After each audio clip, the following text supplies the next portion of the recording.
Жыве Беларусь! Жыве Беларусь! Жыве вечна!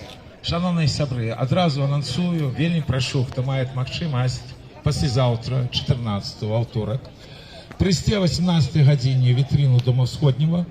Там будзе вечарына, прысвечана Вітаўту Мартыненку. Гэта вельмі моцная беларуская фігура, якая звязана з пачаткам менавіта беларускага рока. От я, Васіль, тут. Таму прыходзьце, бо моладзь практычна пра яго нічога не ведае, такое трэба ведаць. Ну, самая сур'ёзная дата, якая адбывалася на мінулым тыдні, гэта 25-годдзе забойства Юрія Захаранкі. На вялікі жаль, прайшло 25 гадоў. Сёння вы масово бачыце трагедыі мацярей палітвязняў, мацярей забітых.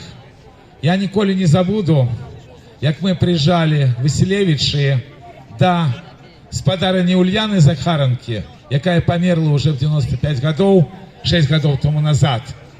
І як яна казала проста, як кажуць беларускія жанчыны, яе старэйшы сын таксама памер. Это было яшчэ да трагедіі з Юріем Захаранкі. Ён пахаваны в Гомелі. І яна казала одно толькі: хоть бы сказали, где мой сын пахаваны. А про Лукашенко казала просто: ён же весь час брэша. Ён брэша. І на вялікі жаль, ён так удала брэша, что 25 гадоў пасля злачынства, а про гэта практычна все забываются. Хотя на наших землях это было немагчыма яшчэ шмат і шмат стагоддзяў тому назад. Я, калі праводзілі мы акцыі в Менску памяти Юрия Захаранки, я казал, что крыху не подзяляю гипотезы своих коллегов. Я и тады лічил, и теперь лічу, что знішчаны были лидеры белорусской оппозиции сумесными высылками московских структур и Александра Лукашенко. Бо абсолютно невыпадкова, что и в 2001 году, и в 2010 году, и в 2019 году Москва вытягивает тему эскадронов смерти, бо яна докладно ведае, як забивали белорусских лидеров оппозиции. Нам тады это забойство удалось спыніць, а лишь после 2020 года вы бачыце, колькі забойстваў, и до гэтых забойств таксама все, на вялікі жаль, звыкаюцца. Ад гэтага зусім не легчэй. 25 гадоў тому назад и Лукашенко, и кіраўнікі силовых структур лукашенковского режима мусили нести карную адпаведальнасць. Яны мусили отказывать по криминальному белорусскому кодексу. Этого и близко нема. До этого часу забойство лидеров оппозиции 99 года только выкарыстоўваецца Москвой. Кожны раз, калі им что-то трэба взять с Беларуси, альбо маржу с нафтопродуктов, альбо так званую глубокую интеграцию. Это страшно.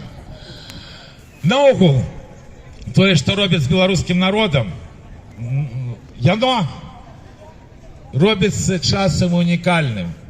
Зараз таксама ёсць гадавіна, вельмі важная для Польши.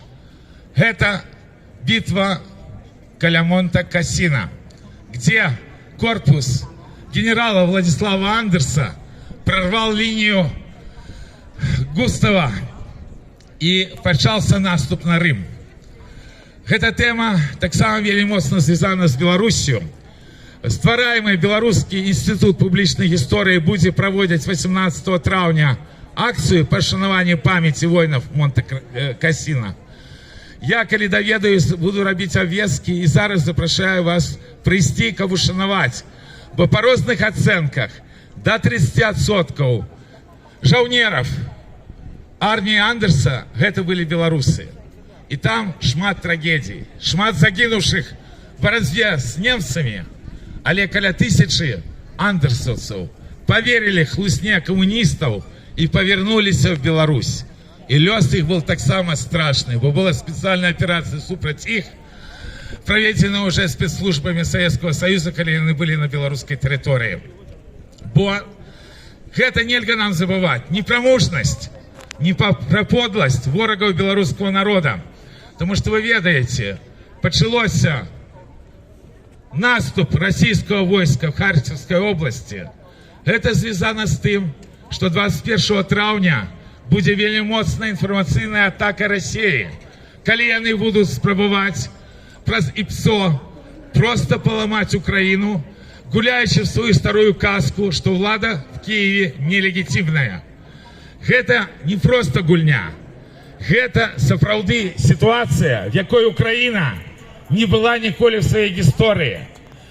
Вельми тяжкая ситуация. И там треба будет менавіта солидарность с братнім нам народом. И при этом не забывать про себе. Бо шмат, что тут говорится, але ж на все демократичные силы падает незмываемая ганьба, коли яны в тяжких умовах, яких опынуўся белорусский народ, долучились до потребования контрибуции с белорусского народа. Быццам бы мало белорусам той влады незаконной, якая накинута, якая подтримана в Москве. Ситуация будет резко погоршаться и по Беларуси. Потому что апошние подеи, они четко показывают, что будут отменяться санкции супраць лукашенковского режима. И мы трапляем в ту ситуацию, что по политвязням не было серьезных санкций за всех эти 4 года. А теперь лукашенковский режим отрымает индульгенцию для большего террора и репрессий. Потому что самые страшные люди, которые еще на Заходе спробуют говорить от меня лукашенковского режима, забывшися, якія яны есть бандиты. Ситуация вельми тяжкая.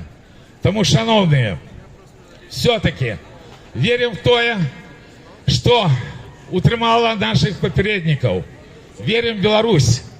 Верим в белорусскую национальную идею. Верим в белорусских людей. Падтрымліваем белорусов. Бо напереди не просто страшные часы. Напереди часы, якія чалавецтва яшчэ не бачыла. И удар будет моцны, натурально, по белорусскому народу, як и раней.